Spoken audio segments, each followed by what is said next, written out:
नमस्कार. आजच्या या सविस्तर विश्लेषणामध्ये आपण एका अतिशय रंजक पण तितक्याच धक्कादायक विषयावर चर्चा करणार आहोत. आपण बांदा येथील हीट ट्रॅप म्हणजे उष्णतेचा सापळा कसा तयार झालाय आणि यामागे नेमकं कोणतं विज्ञान दडलंय हे अगदी मुळापासून समजून घेणार आहोत. चला तर मग थेट विषयाला सुरुवात करूया. चला तर मग या सगळ्याच्या मुळाशी जाऊया. 48.2°C. बापरे, नुसता आकडा ऐकूनच घाम फुटतो ना.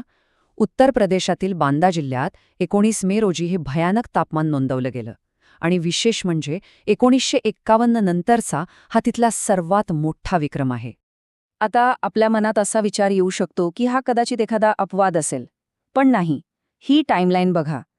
एप्रिल महिना, बांदा भारताच्या तापमान तक्त्यात सर्वात वर. मे महिन्याची सुरुवात, पुन्हा तेच. आणि मग 19 मे रोजी थेट 48.2चा उच्चांक. म्हणजे हा काही एका दिवसाचा प्रकार नव्हता, तर ती एक सलग चालत आलेली धोक्याची घंटा होती. आणि म्हणूनच आपल्यासमोर एक अत्यंत कळीचा प्रश्न उभा राहतो. बांदा अचानक इतका का तापतोय? हे सगळं समजून घेणं म्हणजे एखाद्या गुन्ह्याचा तपास करण्यासारखंच आहे. मानवी चुकांमुळे आणि हस्तक्षेपांमुळे एका विशिष्ट भागात एवढी भयंकर उष्णता कशी काय निर्माण होऊ शकते, हे आपण आज उलगडून पाहणार आहोत. चला तर मग आपल्या या तपासाचा पहिला टप्पा पाहूया. बांधाच्या या हीट ट्रॅपच्या आत नेमकं दडलंय तरी काय? आता इथे सर्वात रंजक आणि महत्वाची गोष्ट कोणती असेल, तर ती म्हणजे हीट ट्रॅप ही संकल्पना. सोप्या भाषेत सांगायचं तर हा एक असा परिसर असतो जिथे हवेत तरंगणारी धूळ आणि पूर्णपणे कोरडी, ओसाड झालेली जमीन सूर्याची उष्णता शोषून घेते आणि ती जमिनीजवळच अडकवून ठेवते. म्हणजे एकदा उष्णता आत आली की तिला बाहेर पडायला जागाच उरत नाही. अक्षरशः एका बंद भट्टीसारखी अवस्था होते. आता पुढचा टप्पा, आपली जी नैसर्गिक कूलिंग सिस्टीम होती तिचा नाश नेमका कसा झाला ते बघूया. या सगळ्या पर्यावरणीय विनाशाची सुरुवात अत्यंत हिंसक पद्धतीने होते. एका बाजूला डोंगरांमध्ये मोठ्या प्रमाणावर स्फोटके वापरून खाणकाम सुरू असतं, तर दुसऱ्या बाजूला केन नदीच्या पात्रातून अमर्याद वाळू उपसा. हे स्फोट आणि हे खाणकाम म्हणजे या डोलाहा कोसळण्याची पहिली पायरी आहे. इथूनच विनाशाची साखळी सुरू होते. ही तुलना पाहिल्यावर परिस्थितीचं गांभीर्य लगेच आपल्या लक्षात येतं. डावीकडचं ते घनदाट जंगल बघा, झाडं सावली देतात आणि बाष्पीभवनातून हवा थंड ठेवतात. म्हणजे झाडं एक प्रकारे निसर्गाचे एअर कंडिशनर्स म्हणूनच काम करतात. पण उजवीकडे बघा, हे आहे बांदाचं सध्याचं वास्तव. मोठ्या प्रमाणावर झालेली जंगलतोड. झाडच नसल्याने जमिनीत ओलावा उरलेला नाही आणि साहजिकच ही उष्णता या ओसाड जमिनीत तशीच अडकून पडते. आपल्या तपासाचा पुढचा भाग, धूळ आणि कोरड्या नद्यांचे दुष्परिणाम.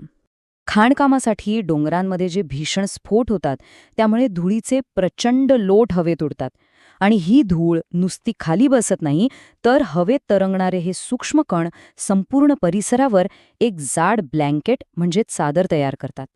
या ब्लँकेटमुळे उष्णता आतल्या आत कोंडली जाते आणि हवा थंड होण्याची निसर्गाची जी प्रक्रिया असते ती अक्षरशः गुदमरून जाते.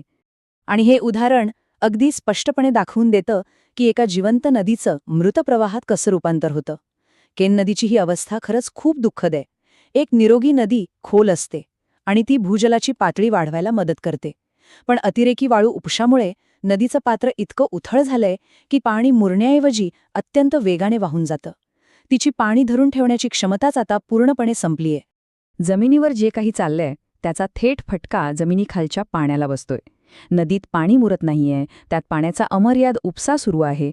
यामुळे भूजल पातळी अत्यंत वेगाने खाली गेली आहे. जमिनीत पाण्याचा थेंबही न उरल्याने खडक आणि माती पूर्णपणे कोरडी पडली आहे. आणि जेव्हा कडक ऊन या कोरड्या जमिनीवर पडतं तेव्हा ती एका रेडिएटरसारखा काम करते. स्वतः तापतेच, पण आजूबाजूच्या हवेतही भयंकर उष्णता फेकत राहते. आता जरा मोठं चित्र पाहूया. या संपूर्ण पर्यावरणीय विनाशाचे नेमके काय परिणाम झालेत? हे चक्र किती भीषण आहे ते बघा. उष्णतेच्या लाटा आता वारंवार आणि अधिक तीव्रतेने येऊ लागल्या आहेत. पाण्याची भयंकर टंचाई निर्माण झाल्याने शेती आणि शेतकरी प्रचंड मोठ्या संकटात सापडलेत. उष्माघात, डिहायड्रेशन यांसारख्या आरोग्याच्या गंभीर समस्या वाढल्यात. थोडक्यात सांगायचं तर एक मोठा पर्यावरणीय असमतोल निर्माण झालाय आणि इथली जैवविविधता वेगाने नष्ट होत चाललीय. पण थांबा, हे चित्र बदलता येऊ शकतं. निसर्गाचं पुनरुज्जीवन कसं करता येईल ते पाहूया. तर इथला सर्वात महत्त्वाचा मुद्दा हा आहे की आपल्याकडे ह्या समस्येवर उपाय नक्कीच उपलब्ध आहेत. हे 5 टप्पे म्हणजे केवळ एक यादी नाही, तर निसर्गाला पुन्हा उभं करण्याचा एक सलग आणि स्पष्ट आराखडा आहे. पहिली आणि सर्वात महत्त्वाची गोष्ट, बेकायदेशीर खाणकाम आणि स्फोटांवर कडक निर्बंध आणली पाहिजेत.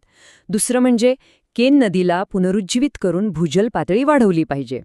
तिसरी पायरी, मोठ्या प्रमाणावर वृक्षारोपण करणं आणि यासोबतच उष्णतेचा सामना करण्यासाठी हीट ॲक्शन प्लॅन राबवणं आणि शाश्वत जल आणि भूमी व्यवस्थापन सक्तीचं करणं हे अत्यंत गरजेचं आहे. आजच्या या विश्लेषणातून आपण बांधाच्या या भीषण वास्तवाचा अगदी मुळापासून वेध घेतला आणि त्यामागची कारणं समजून घेतली. पण शेवटी एक अतिशय महत्त्वाचा आणि विचार करायला लावणारा प्रश्न उरतोच. आपण तातडीने पावलं उचलून निसर्गाची ही कूलिंग सिस्टीम पुन्हा सुरू करणार आहोत, की हा उष्णतेचा सापळा आपल्याला पूर्णपणे गिळंकृत करेपर्यंत आपण नुसतीच वाट पाहत राहणार आहोत? हा निर्णय आणि त्याची अंमलबजावणी आपल्याच हातात आहे. अशाच प्रकारच्या हवामान बदलांच्या समस्या आणि त्यावर आधारित उपायांबद्दल अधिक जाणून घेण्याची उत्सुकता यातून नक्कीच निर्माण झाली असेल. हे विश्लेषण पाहिल्याबद्दल धन्यवाद.